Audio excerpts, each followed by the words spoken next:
اهلا بيكم متابعينا الكرام، فيديو جديد لقاء يتجدد بحضراتكم. النهارده بقى عندنا معلومه عن احمد سيد زيزو لاعب نادي الزمالك وحقيقه توقيعه للنادي الاهلي. بحسب مصدر بالنادي الاهلي، فان موضوع احمد زيزو أولوية في صفقات قبل كأس العالم للأندية. خلاص زيزو بقى على رأس القايمة اللي الأهلي حاططها من ضمن اللعيبة اللي هو عايز يستفاد بيها في كأس العالم للأندية. زيزو على رأس المطلوبين في الأهلي في كأس العالم للأندية. يعني الأهلي الأول كان بياخد خطوة ويأخر خطوة مع زيزو، لكن دلوقتي خلاص الأهلي شايف إن هو يجيب جناح مصري مش أجنبي وبإمكانيات زيزو طبعا، والأهلي محتاجه بشكل عام. بيلعب في أكتر من مركز، لعيب عنده شخصية كبيرة، لعيب دولي، لعيب عنده تاريخ كبير طبعا مع الزمالك، لعيب هداف هيفيد الفريق، شخصيته كويسه، ما عندوش مشاكل كتير بره الملعب. فبالتالي نوعيه من نوعيه اللعيبه الاهلي بيحبهم. في رجل اعمال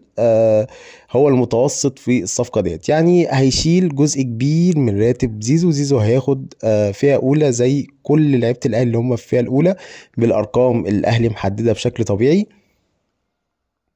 باقي المبلغ هيتمول من رجل اعمال، وهيتمول من الاعلانات او عدد الاعلانات اللي زيزو هياخده يعني، وهيوصل لمبلغ كبير في الاهلي. ولكن على الورق اللي هياخد فيها اولى زيه زي باقي اللعيبه. ده بالنسبه للاهلي وبالنسبه لزيزو بشكل عام.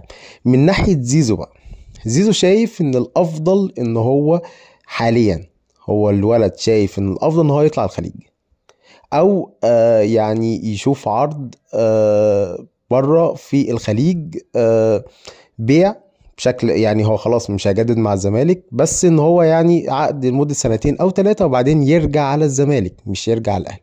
هو شايف برضه، عنده وجهة نظر ان هو عامل جماهيرية كبيرة، وشايف ان هو عامل تاريخ كبير في نادي الزمالك، وشايف ان هو عنده عروض بره وعنده عقود بره في الخليج يخليه ان هو ياخد الفلوس اللي هو عايزها، وهيأمن نفسه بعقد كبير وما يخسرش برضه الزمالك في نفس الوقت، ويكون شكله حلو قدام جمهور الزمالك.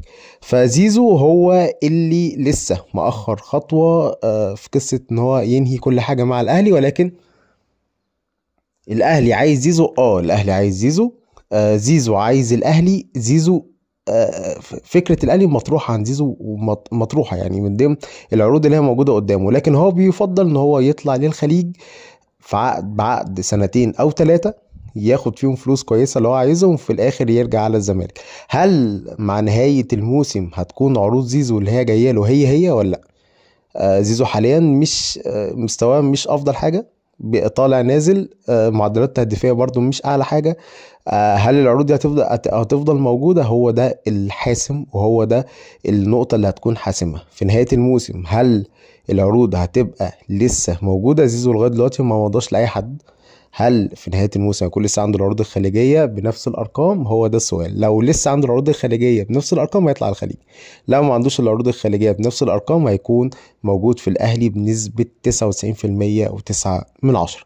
ده الفيديو بتاع النهاردة، ومتنسوش الاشتراك في القناة، وصباحكم مساءكم زي الفل.